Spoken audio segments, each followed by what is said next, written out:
I can start us out if you want, Michael, reading something. That'd be great. Okay.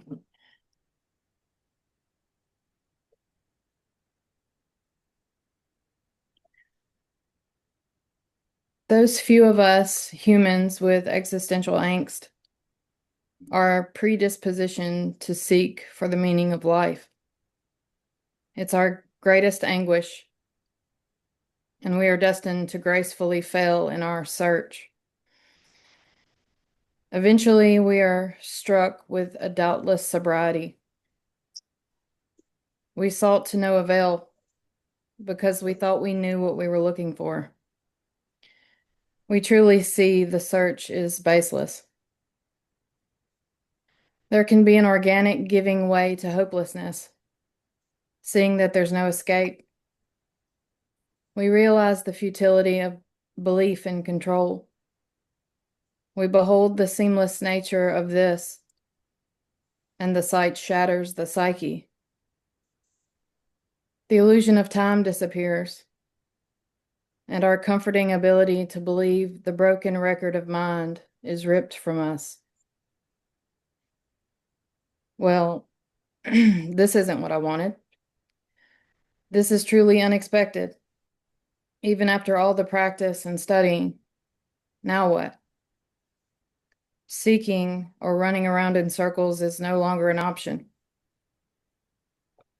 The myriad phenomenon remains. It's empty and yet still fully here, incessantly expressing as this and that, demanding space. Life goes on, of course, because it never needed you. Life is devoid of the one who lives. The one you took yourself to be is gone. There's no such thing as death. And if there is, then I am that.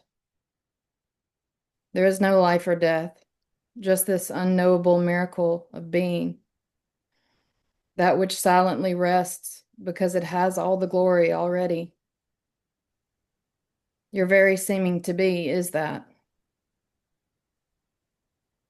For a body who has believed in the base assumption of doership their whole life, this recognition can feel like insanity when we've actually never been more sane. The energetic gravity of the inside of emptiness can feel like chaos for no one, for the sake of chaos. The last place we wanted to look for peace, certainly not what was sold to us in spirituality. Or maybe we heard what we wanted to hear.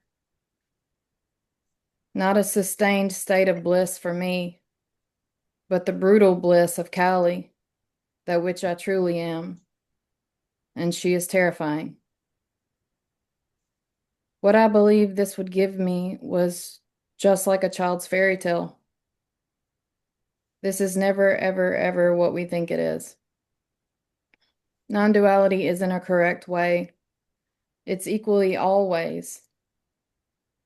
It's no other than duality. That which I longed for was this all along.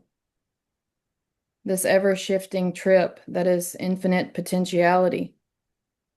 This which already doesn't shy away from selfishness, pain, trauma, and suffering of every kind. Such a joke. This was what I wanted. To forget myself. To be. To have a reflection. To evolve and crash and burn. This is what seeking the truth leads to for a human. Full-on messy humanness. There was never a you to choose to recognize this or not. It doesn't matter because both are this. Life already perfectly reacts, adapts, strives, survives, without this comforting claiming idea that I am. Noticing while facing the fear of what we will see leads to this recognition. We see that there is no inherent meaning, which is precisely what gives us the freedom to find meaning in experience. There is no difference between confusion and clarity. They're literally the same. There's no such thing as knowing as we have apparently known it. The already infinite intelligence of life has always lived everything that appears. No spoken word has ever been true, and yet every word is an alive vibration of empty beingness. No one knows more than anyone else. All truth is relative, which means there is no truth, only the wild freedom to play. This has it all: comedy, tragedy, romance, the hero's journey. These insights change nothing, and yet the dropping of doership seems to change everything. It's all too paradoxical to grasp, and yet the paradox is already whole. This recognition for those who want to see is for those who want to see what they don't want to see. That this is fully it as it is, not what you freely imagine you want it to be, with everything you love and fear already included.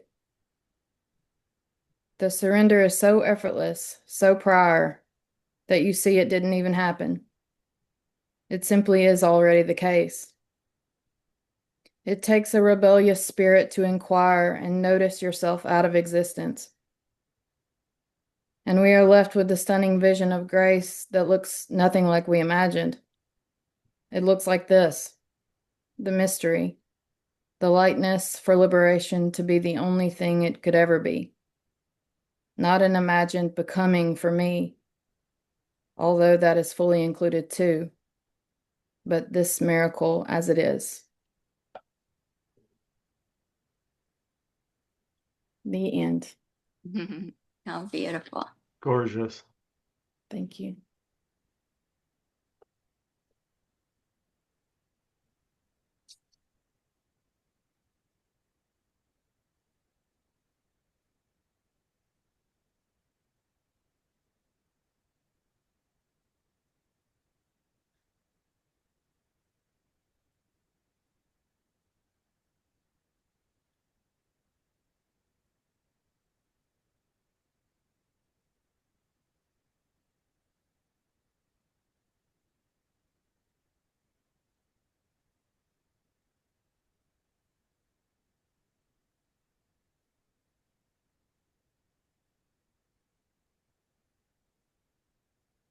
Well, I have a quote, Leela. It's not quite as long as yours, but it's by a Japanese monk, Zen monk from the 1400s named Ikkyu. He said, "Having no destination, I am never lost."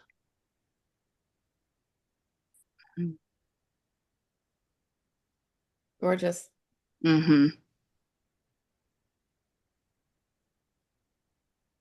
What a relief. Already home sweet home.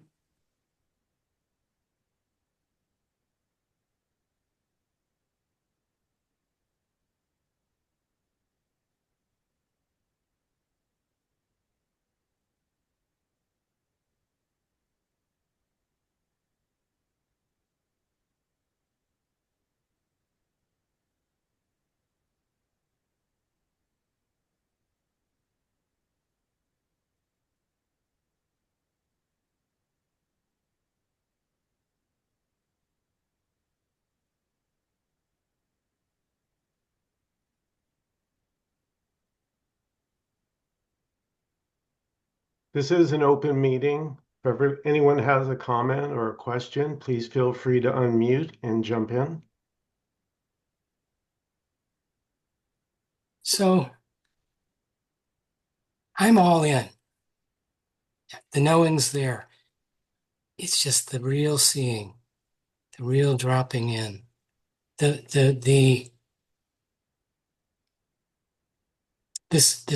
I'm in the there's nowhere to go. There's no more directions. But I'm not seeing clearly. And I don't know if I'm afraid of it. I have no idea.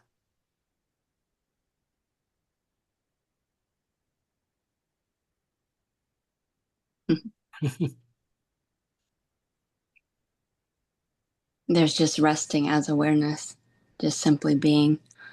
No path, no outside, nowhere to get to. Wow, that's perfect, Jenny, because you know what EQ means in Japanese? It means rest. Beautiful. Yeah, it's too easy. That's the problem. And even the sense of being, the sense of myself or I exist, that pure presence that's right here, right now. It's a felt sense. You already know it. That's what's being looked for, which already is, always and forever. So, like the word I is awareness, is pure awareness. And then, since you are the infinite dreaming this, you're the one dreaming. That's the I. And then you get sucked into your beautiful manifestation, your dream, and then identifies the character you're dreaming, and then that I, that's pure awareness, gets entangled in I am the body, I am the object of experience, I am the thoughts, I am, and just, and then it appears that you limit yourself, as the pure limitless awareness that's dreaming this or imagining this. And all it is just simply turning back around from the object of experience and just being, simply being, which is without a thought, which precedes the mind, prior to the mind. And it's too simple to already. Mm-hmm. You already are the one.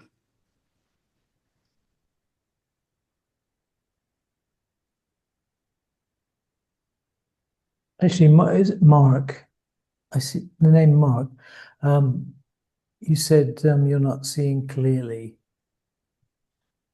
but I think what Ginny was referring to as resting in awareness is the seeing clearly, I would say. The resting in awareness is the clarity. Mm-hmm. So maybe it would be useful or helpful, or however you want to put it, to notice the distinction between the conceptual mind, which is free to create endless concepts, and the actuality of what's actually here.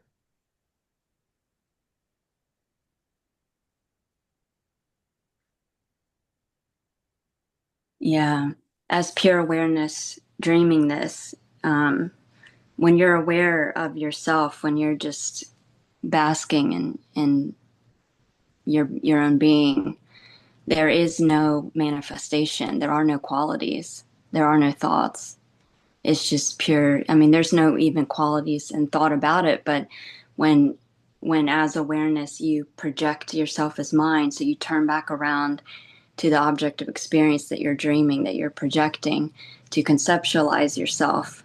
So then you answer the question, or you conceptualize, oh, I'm peaceful. I'm, there's whatever qualities you give it by projecting yourself as the mind. So it's all the same. The manifest is the unmanifest. Mm. And since you're pure infinite consciousness, you can only be aware of yourself as infinite consciousness. So there's no qualities, there's no manifestation, there's no object of experience. So in order to perceive yourself as the universe, your infinite potential, you dream yourself as limited perception, so that, and then you wake up from it, you realize that, by dreaming this limitation, you realize you're the limitless, the one dreaming. So it's all beautiful. This is what we wanted, to dream this, to recognize our infinite self.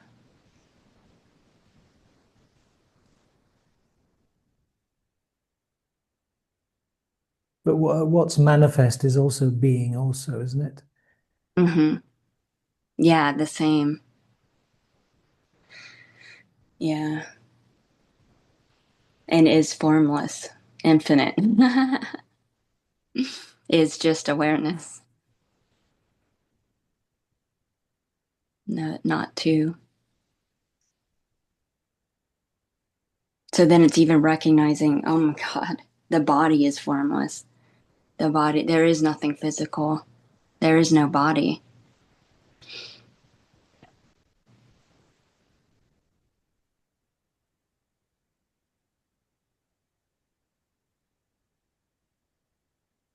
I think for me, which is everyone's been pointing to this, at least this is what's unfolding for me is, well, what Leela read really hit home.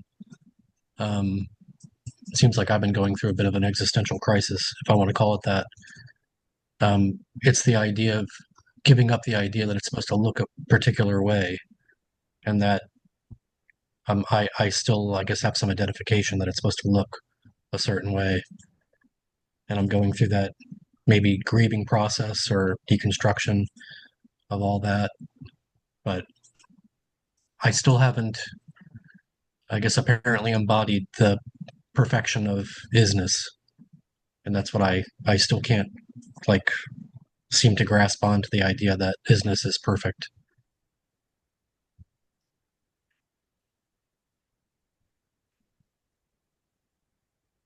Maybe it's because you're trying to grasp it when you should be letting go of it. Yeah, yeah. The desire to control the unfolding.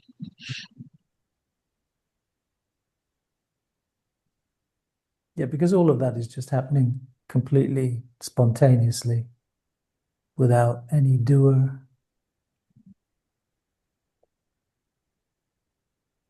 Yeah.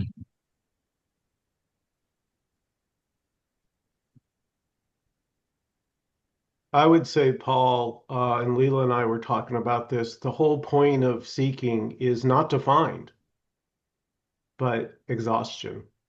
Oh, that's awesome. Yeah, that Well, resonates. it's like a fish searching for water, you know. Yeah, yeah, Yeah, it's futile. And then you're just like, fuck it, And then when you're like, oh my God, even the me is it.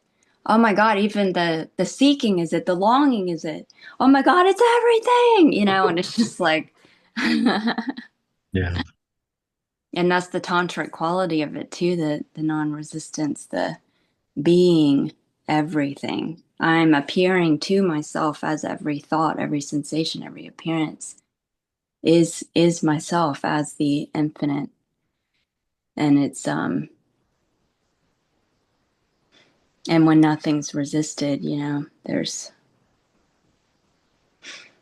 it's all home sweet home. It's just and even neutralizing it, like when those the resistance comes up, to whatever's being experienced, which is just saying no to experience.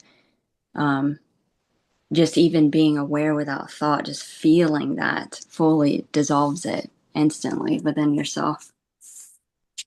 yeah, yeah. I've experienced that. Yeah. And then it just keeps dissolving, and then nothing else comes up to, nothing's resisted. There's a finite amount of um, divided thoughts that come up. I will say one thing that can seem to happen is there can be a tendency by the mind to if you notice the void, let's say the emptiness, you're like, there's this wanting to fill it, to know what it is, to give it a name. No, there's no need. There's no need to fill it.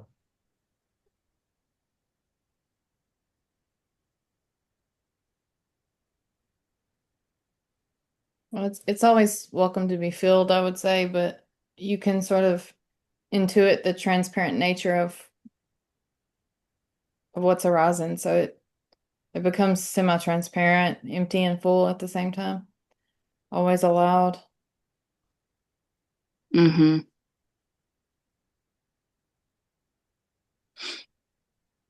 subtle. In the chat, the all good and exhaustible. Hmm. Awesome.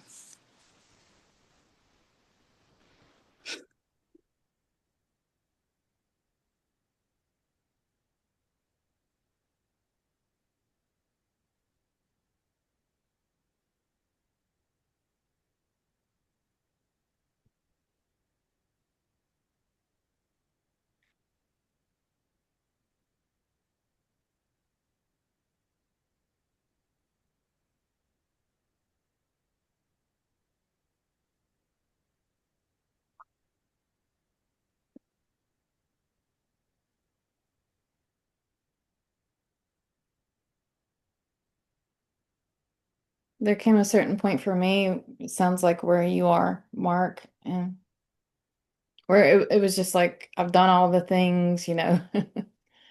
Um, and then I sort of felt like that fish searching for water, and I felt like the only thing I could really do was just like stop, so to say, and really, really become really sensitive to everything, in the senses, all the sense perceptions, investigating with the senses, sensations, sight, sound, um, as if the matrix will break, you know, if you look at it hard enough, and just say that's just a thought to all the thoughts, and you just become open, you know, like radically open. And that seemed to move the energy for me at a certain point. Mm-hmm. Yeah, there's nothing I want to do anymore. There's nothing I want to do. I just want to be. Well, there's looking, obviously, but it just um, it feels like I need to just be still and listen and look in in a different way. I get this idea that I can't live my life and it'll it could just happen. Do you have a life, Mark? Um, well, there you go. Oh boy, that boy, you could ask me that any point in my life, and I would have laughed.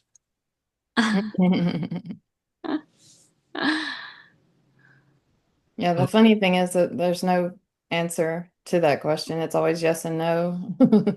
Hmm. You can never go wrong with being still. Mm-hmm. Yeah, are you being right now? It's Uh, unavoidable. Are you aware?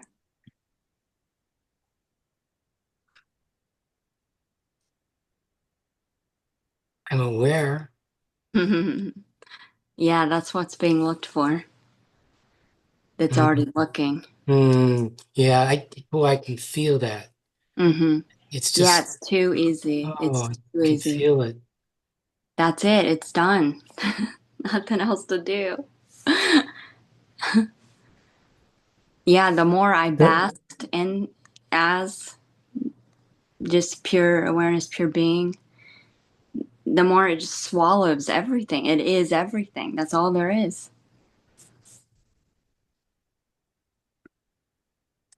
And even when you dissect or investigate, what is experience?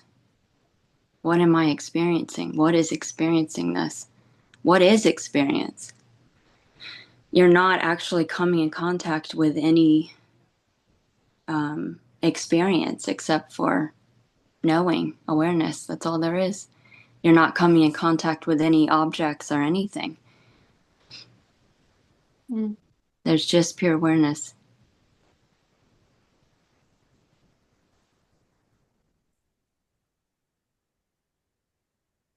Like And so, I'm go sorry, ahead. Jenny. I was just No, gonna say you. a wordless obviousness, you know. Mm-hmm. Yeah. Sophie, my man, jump in here. Yay! Hey, Sophie.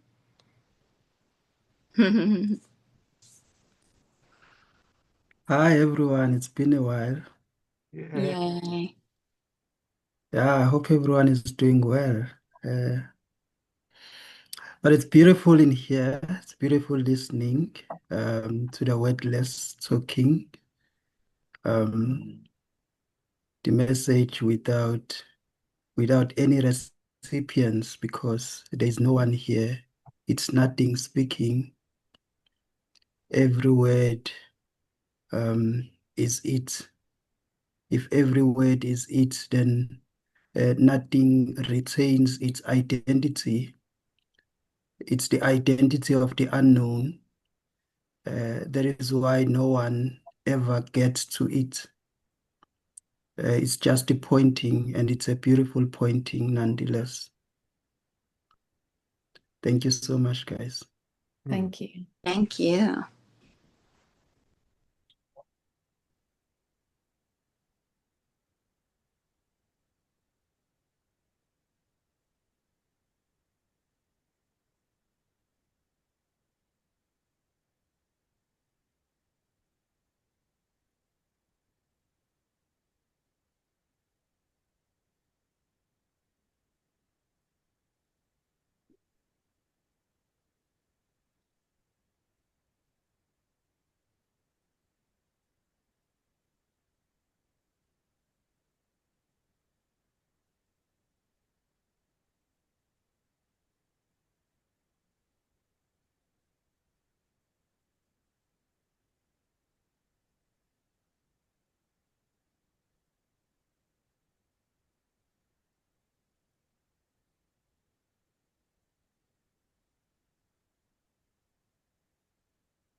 I have a question.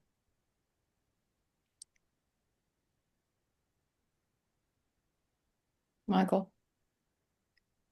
Okay. Oh, I didn't know if you could hear me.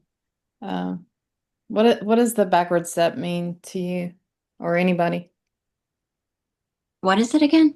The backward step.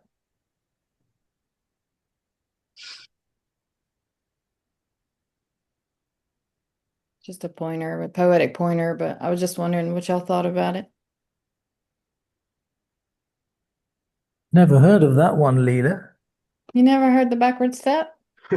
No, that one's passed me by. It's a dance move. That pointer fell by the wayside somehow. Hmm. Maybe I'm from a parallel universe or something. Yeah. What does it mean? Like, prior to thought, prior to effort, you know, um, it's Oh, just pointing to the resonance of noticing and so sensitively that you notice that this is doing itself, that, you know, thoughts are just arising out of nowhere. Mhm. So there's a bit of a gap where you can see that the claiming is just an extra distortion. It's not needed.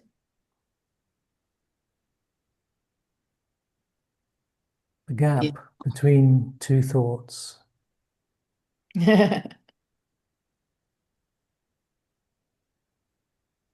Beautiful.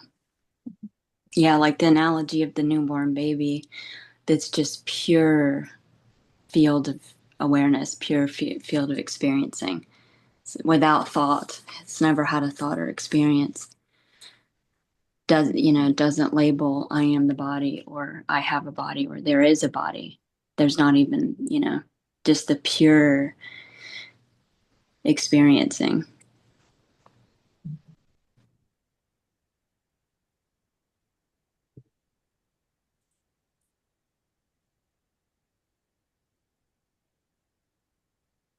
What comes up for me is Stephen Walensky would talk about the I am and then the pre-verbal I am. I think that's the way he conceptualized it. Yeah, because the I am is already there before a single thought arises. Mm-hmm. So you don't have to name it or give it a label. That I mean, you have to be careful about how you use this, because I think Ginny was using the I am to be synonymous with being. Well, I think you were, Ginny. You were saying I am is that infinite. I would say, But yeah, then you could, I but you can make a distinction between, you can make a distinction between that and the sort of limited I am, the mm-hmm. the I am that arises as the individual, as the apparent individual. Yeah. Pure I is pure awareness, unqualified. And then, getting identified with the character in the dream is I am hungry, I am this and that, I am this name, and Right. I'm limited to this. And that's just the illusion, and then you wake up from. That's the backward step that Leela was talking about, because that limited I is mixed up with the unbounded I, undifferentiated I. So that backward step is a disentanglement of that limited I from the unbounded I, what you Mm-hmm. might call the real I. Mm-hmm. Which is also called the direct path, or the Yes. when you get naked of the experience, when you take away turn the attention That's away. that's essentially self-inquiry. Mm-hmm.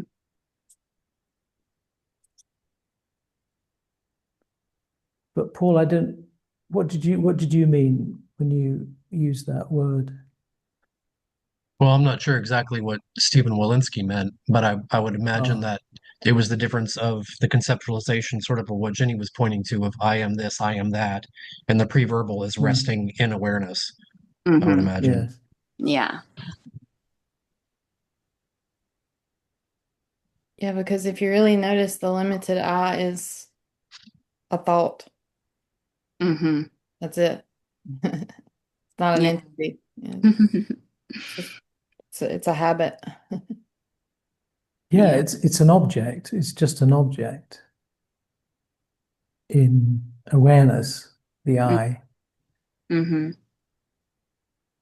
So when you look at it closely, when you scrutinize it, it dissolves.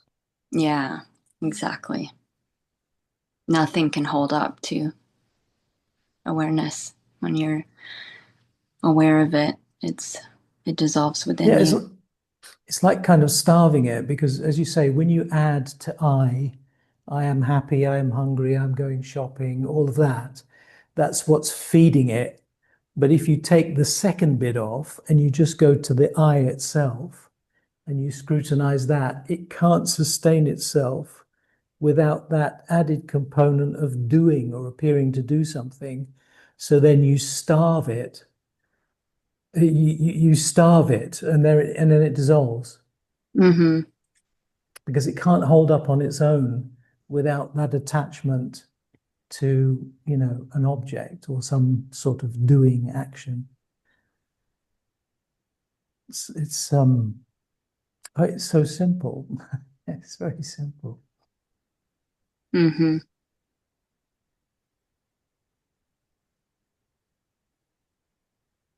As simple as just simply being. Yeah, Which, there's nothing simpler oh, than that. yeah.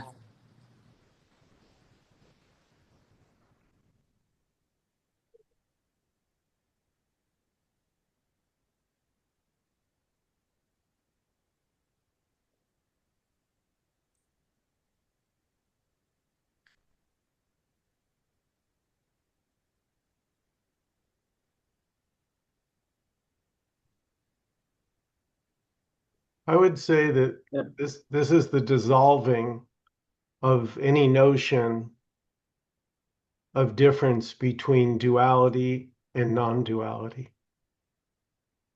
They're the same. Mm-hmm. The ocean is the wave. It's not becoming, it is. And the wave already is the ocean. It's not becoming the ocean. It is the ocean already. Mm-hmm.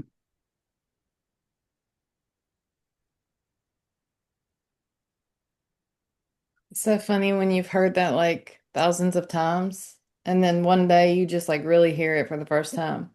Yeah. Like, oh my God, how simple, you know? Mm-hmm.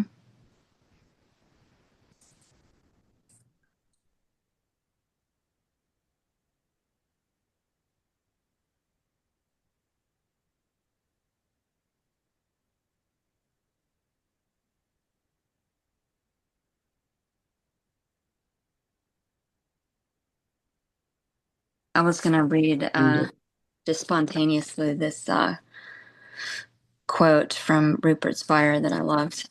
Um, All there is to a deep depression is the knowing of it. All there is to a sublime samadhi is the knowing of it. All there is to the taste of tea is the knowing of it. Nothing other than knowing is ever known, and it is knowing that knows this knowing. And having nothing in itself other than itself, there is nothing in knowing from which it could be divided. Just like there is nothing in the ocean other than water. The ocean is never divided into parts. It is just a single, homogeneous, indivisible whole. And everything appearing in and on the ocean is a temporary modulation of that unlimited and indivisible whole. The ocean never ceases to be water in order to become a wave. Therefore, in the form of a wave, the water doesn't have to return to itself. It never ceases to be itself. Likewise, this knowing, pure consciousness, never becomes anything other than itself. It simply modulates itself in all the forms of experience. It's beautiful. Gorgeous. Yay.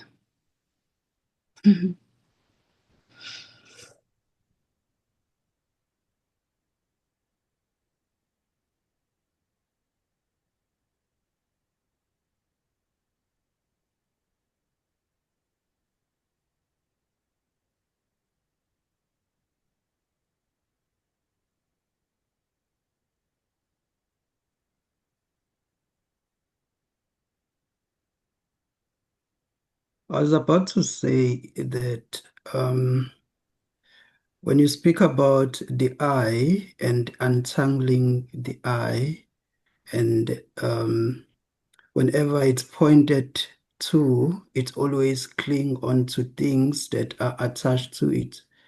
I'm doing this, or I'm that, or uh, I'm like this, or whatever. But whenever there is seen that it has never been all of those things, it have never done anything, it has never been anyone, it has never um, been like any other thing. It was just itself, just like the analogy that you brought in about the ocean and the waves. It's not the waves trying to be the ocean, it's just the ocean. It's been the ocean all along. And And this is beautiful because there's nothing to be entangled, or there's nothing that needs to be understood. There's nothing that needs to be known. It's always been this. And whatever it appear as, it is seen that this is that. Whatever it appears as, you see somebody and you think they are mad, or you think they are uh, whatever that you can describe them as, but this is just one thing. It's still that. Whatever it appears as, and whatever it thinks itself as. That's absolutely right, but that has to be realized. Otherwise, there is this apparent disentangling. There is doership.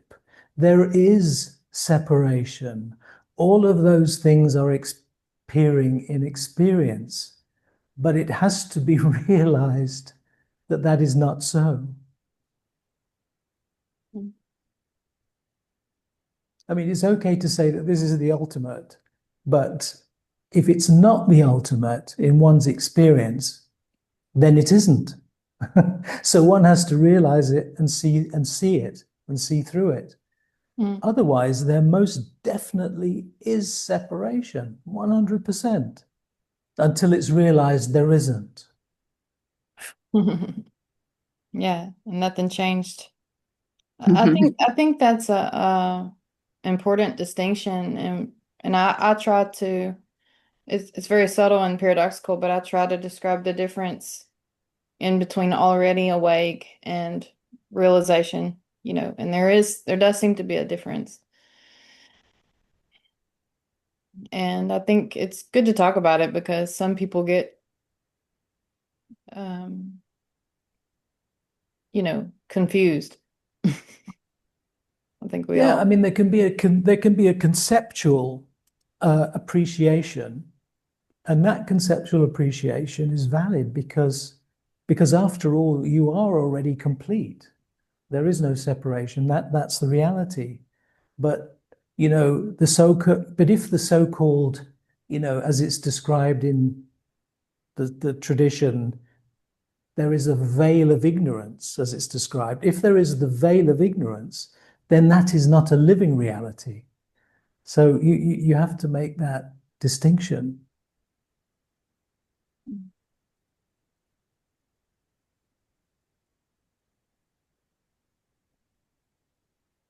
I would say that it's the mind that makes distinctions.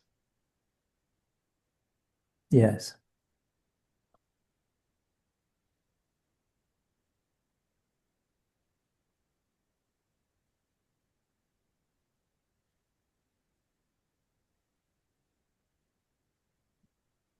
It's very ironic.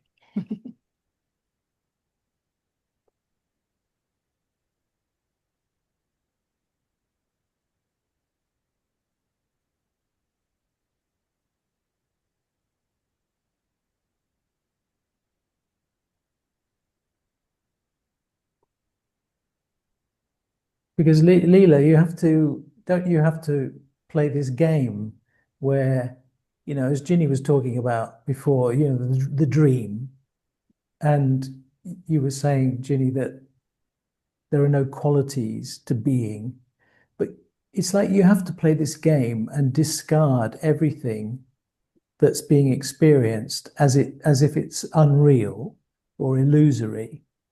But then, when you become established in that being, then what was seen to be before as an illusion is also part of the one indivisible reality. So it's Yeah. like you have to play that game of treating what is changing as if it's different and separate from the unchanging. You have to do that first, but then only to discover there is only one. There's not two. So you have to play that cosmic joke game to realize that. Yeah, there's like an exclusion and then an inclusion, where You have to step Yeah, back, exactly. look at yourself, and then turn back around and like, oh my God, I'm everything. And that's the tantric quality of it, projecting Yes, yourself as everything. yes, yeah.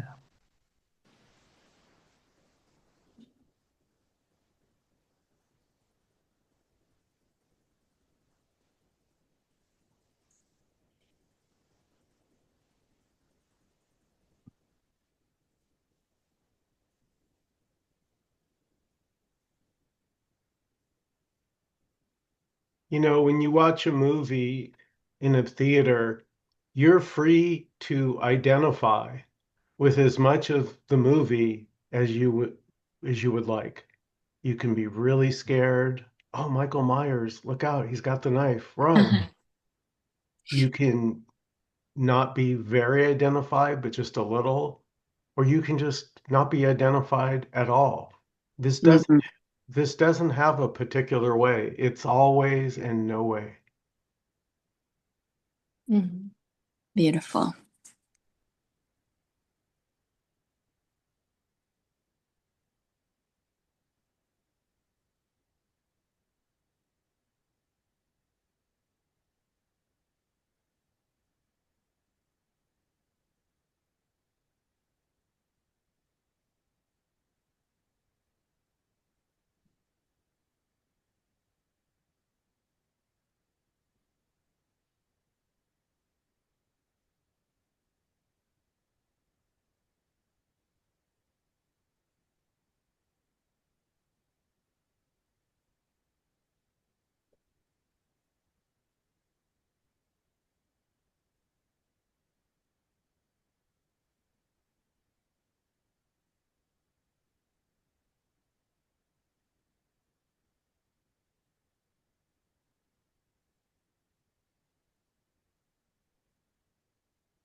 I wanted to read some cool lyrics from a song. Mm. What's the name of the song? Nothing Arrived by the Villagers. Mm. Cool. Savannah scatters and the seabird sings, so why should we fear what travel brings? What were we hoping to get out of this? Some kind of momentary bliss? I waited for something, and something died. So I waited for nothing, and nothing arrived. It's our dearest ally. It's our closest friend. It's our darkest blackout. It's our final end. My dear sweet nothing, let's start anew. From here on in, it's just me and you. Well, I guess it's over. I guess it's begun. It's our loser's table, but we've already won.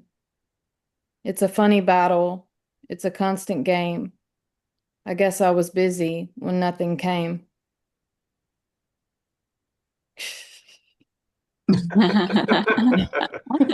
That's awesome. I thought it was cool. Yay. What was the name of that? Who's the song The by? Villagers? The Villagers, Nothing Arrived. It's a beautiful song. Nothing Arrived. Nothing arrived. Mm-hmm. It's so cool. It's in every song lyric. It's in every on every billboard. It's in on the TV shows. It's um your God dreaming yourself is every clue to wake up from the dream is just amazing because it's so fun going through those songs again, like ones that in the dream I listened to in high school that I wasn't really I was singing along to it, but I had no clue what it was saying. And now it's like, wow. Yeah. It's amazing. Yeah, I don't know if any of you have heard the Logical song by Supertramp. Mm-hmm. But that is talking all about the conditioning as children, how we start off free and playing and joyful and no responsibility, and suddenly over time, seemingly, we become this adult with problems and the little child's forgotten. Mm. But it's always here. You never left yourself. Mm-hmm. You never went anywhere. Hmm.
Mark, have you ever heard of Peter Brown? Peter Brown. Mhm. I don't recollect. He talks about the yoga, he calls it the yoga of radiant presence, but his whole teaching is just about like becoming very curious and still and like and sort of in a stasis of anticipation. I don't know. I just thought I'd recommend him if you've never heard. It He's one of sounds my familiar. favorites. Oh, does sound familiar, but I don't recall. Thank you. Yeah. Mhm. I often, maybe someone can address this. I had what was an experience at 28, and that's my go-to for remembering what what I'm on this path to find. Is that useful?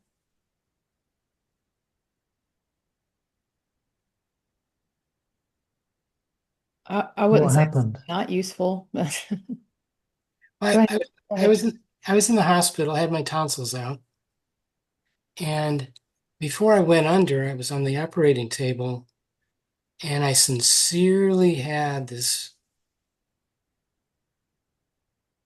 belief that this may be the last time I see life.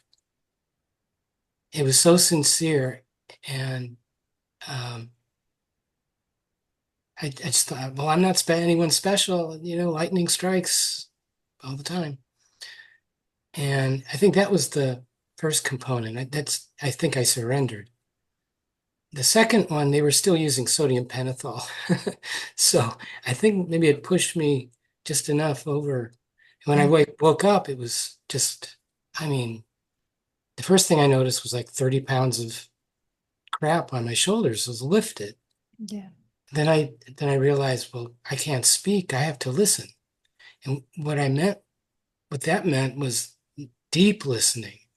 And then just I wasn't hearing voices, but it was intuiting like, yeah, you're a good person. Now get over it. You're selfish, you're self-centered. And I'm just listening. Everything was fine. Just listening. And it went on like that. And it said, you're not even ready for this. Um, and I'm just listening. It was all perfect. Uh, um, so I realized, so looking back and what I know now is like when you're perfectly aligned in presence, there's no problem. Mm. It's just no problem. And it was huge. I mean, I didn't know what it was. I'd started meditation at 16 or 17, um, gone to Zen Buddhist meetings, but not a clue, not a clue. And the big message was your struggle's over. You don't have to do anything. And I interpreted that as like, wait a minute. Wait, I've always wanted to be a musician. I'm on that road. I've got to do this. And so that won out. But I always wondered if I had a teacher who would have could have told me what it was, how more beneficial it would be to stay there and how to stay there. What's aware of that thought? That's just a thought. Yeah, right. That which is aware of that thought is what's being looked for. Mm-hmm. And that's what you already are. I was just thinking that sounds like surrender. 1 second before you said, I guess it was surrender.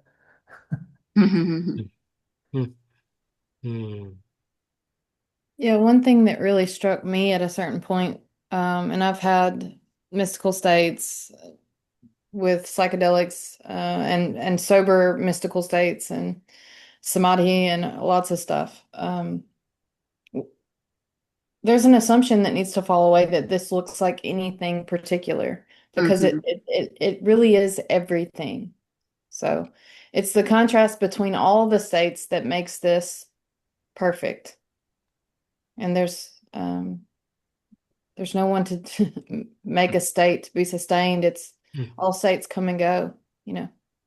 You're the substratum from which all states come and go. Mm-hmm. You're prior to it. You're the one aware of it, giving rise to it, imagining it, making it appear to exist. So your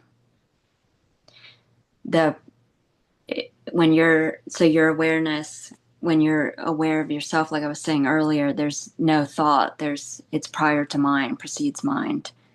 And so it's just pure being. And it's as easy as that. And then you turn back around and you pay attention, you give rise to the mind to conceptualize, and then arises that thought. It's got to be somewhere in the future that doesn't exist. It's somewhere out of reach, or I need to attain this, which is, once you're aware of that scam, you can't be scammed anymore. So I would say just be vigilant with those silly, playful motherfucking thoughts that are just and you can laugh at them, they're hilarious, like, and then when you're not resisting them, it falls away. It's what you resist persists. So and trying is resisting. Trying to attain something it's like traveling all over the world looking for yourself. It's futile. You're already what's looking. So you'll never find yourself out there somewhere.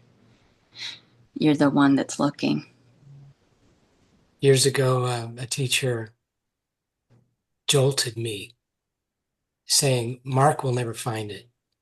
It was the first time I ever heard that. And it was... Fuck that. Gatekeeping. Yeah. What's so beautiful about that, because you as the limitless will dream yourself as limitation to transcend the limitation so that you realize you're limitless. So that was just a playful little something to say hell no and transcend, because there is no limit. I used to say I'm allergic to limitations. Whenever someone would say something limited, I would have this catapulting sensation like, oh, hell no, I'm not accepting that. And so, yeah, that's all a scam. That's not, you already are what you're looking for right now, and it's already done right now. Yeah. But just to play devil's advocate, we could also say that Mark won't find it. Michael didn't find it. I didn't find anything. It depends on what you mean when you say that. Yeah, you're not the character that you're dreaming. You're the one dreaming. Yeah. Mm-hmm. Well, something understood what was said at that time. Like, whoa. So the thought that says, well, it's hyper vigilant, it's waiting for the state to come back and be sustained. Mm-hmm. innocently. We can really look at that in a meta sort of way. We can really step back and say, what is that made out of? Mm. Not what does it mean? Mm. What it means doesn't mean anything. But what is it made of? What's the substance of it?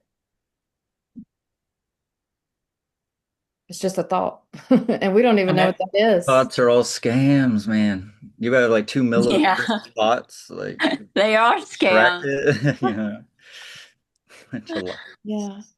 So, But yeah. they give us it's like a comfort blanket of control. We're dissociated like little children believing in Santa Claus, and we tell ourselves a story Mm. because this is frightening. It's hard to be human. This is, a chaotic, cruel world. So we Mm. tell ourselves that we know what this is and how to navigate it, in my opinion.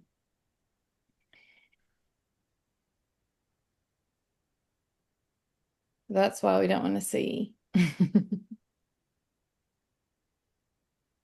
Also, the language always makes it, the language can make it sound very confusing because if you say, I am awareness, then somebody can come along and say, well, that's dualistic, isn't it? Because you're saying there's an I who is aware of awareness, but that's just the language. That's Mhm. not actually what's happening.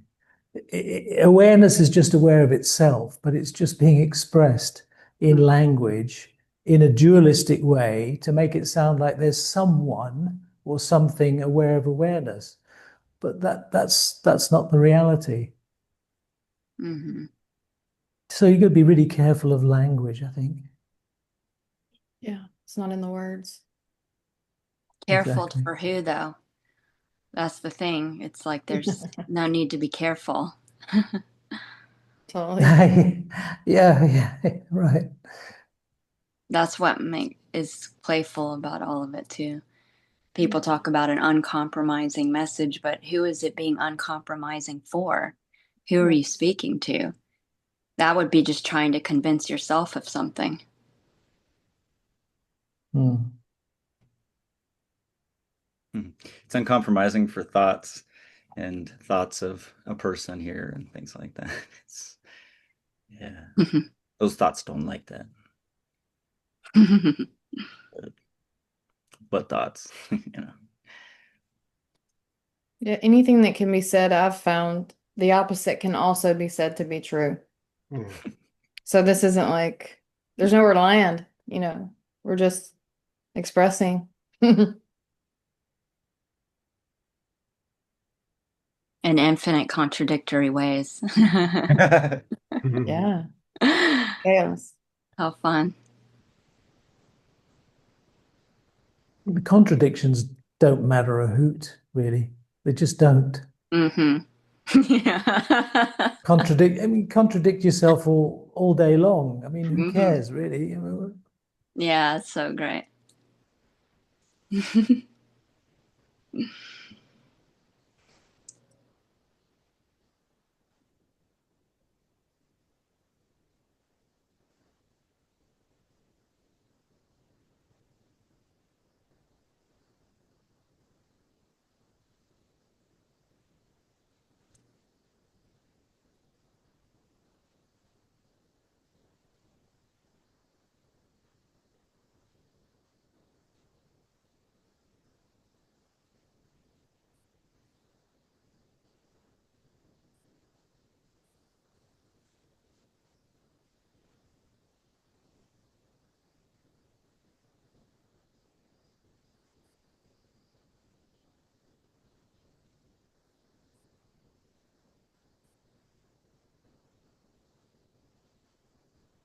Any final words or comments before we close out this morning?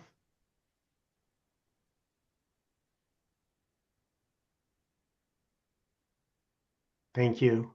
Thank you. Thank you. Mwah. Love you. Thank Mwah. you. Thank you guys so Thank much. you. Thank you. Thank you.